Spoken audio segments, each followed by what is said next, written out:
আসসালামুআলাইকুম everyone, welcome to my channel. কেমন আছেন আপনারা সবাই?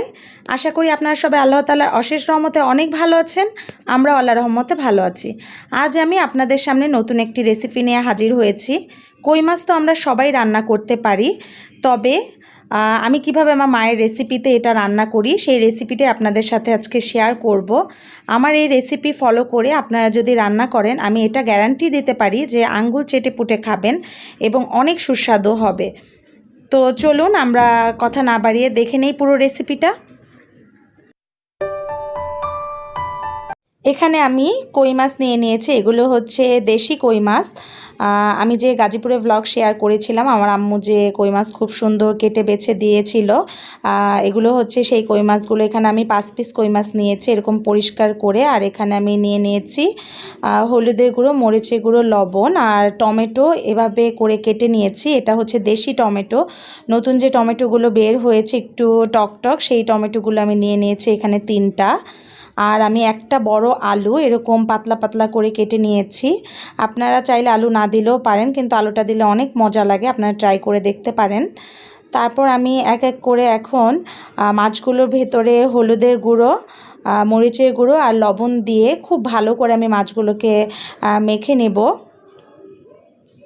অনেকক্ষণ আগেও মেখে রাখা যায়, আবার যখন আমরা ভেজে নেব তখনও মাখা যায়। তো আমি খুব সুন্দর করে মেখে রেখে দিলাম মাছগুলো। আর আমি এখানে আলুগুলোকেও সেম হলুদের গুঁড়ো, মরিচের গুঁড়ো আর লবণ দিয়ে মেখে নিয়েছি। আর আমি এখানে টমেটোগুলোকেও সেমভাবেই মেখে নেব হলুদ, মরিচ আর লবণ দিয়ে রেখে। তারপর আমি এক সাইড করে এগুলো রেখে এখন আমি চুলোতে ভাজতে চলে যাব।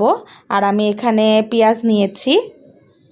আমি এখানে একটা প্যানের ভেতর তেল গরম দিয়ে দিয়েছি। গরম হবার পর আমি এক এক করে এখন মাছগুলোকে ছেড়ে দেব।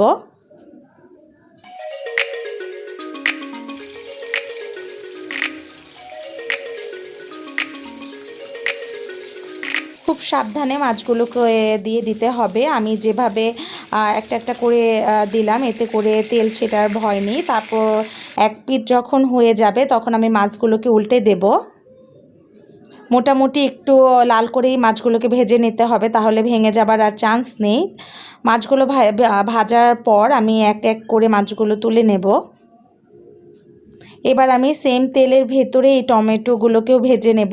এই ভাজার কারণেই কিন্তু রান্নাটা অনেক বেশি সুস্বাদু হবে, আপনারা ট্রাই করে দেখবেন। তো আমি এক এক করে টমেটোগুলোকে দিয়ে উল্টে ফেলতে হবে, তার কারণ টমেটো অনেক নরম। আমি উল্টে তারপর আমি এখন টমেটোগুলোকেও তুলে নেব।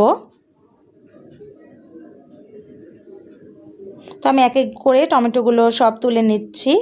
এবার ওই তেলের ভেতরে আমি আলুগুলোকে ভেজে নেব।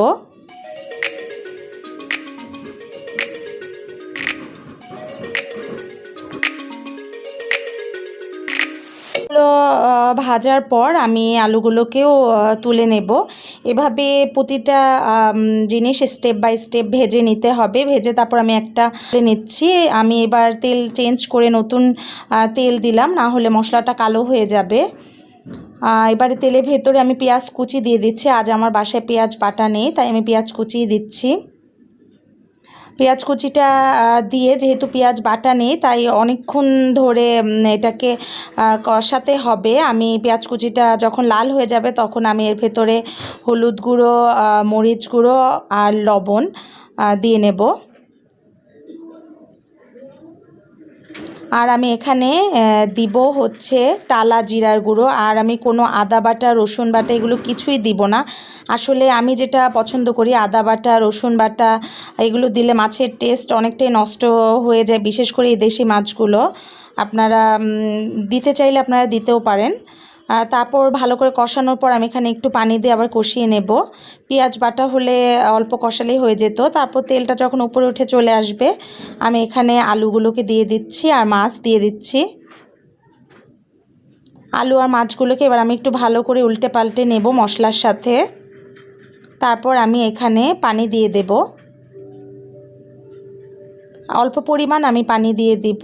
এটা আমি ভুনাই করব, ঝোল রাখবো না, তাই আমি অল্প পরিমাণ পানি দিয়ে লাস্টে আমি উপরে টমেটোগুলো দিয়ে দিচ্ছি। আগে টমেটোগুলো দিয়ে দিলে ভেঙে যাওয়ার চান্স ছিল।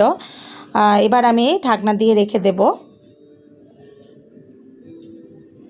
তো কিছুক্ষণ পর যখন একটু পানি টেনে আসবে তখন আমি এখানে ধনিয়া পাতা কুচি দিয়ে দিচ্ছি।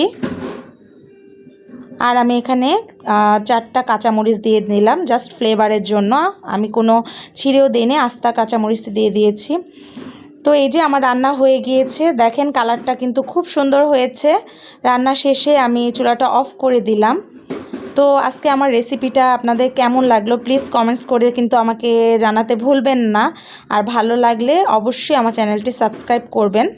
আজকের মতো আমি আমার ব্লগটি এখানেই শেষ করছি। নেক্সট ব্লগ নিয়ে ইনশাআল্লাহ আপনাদের সামনে আবার হাজির হব।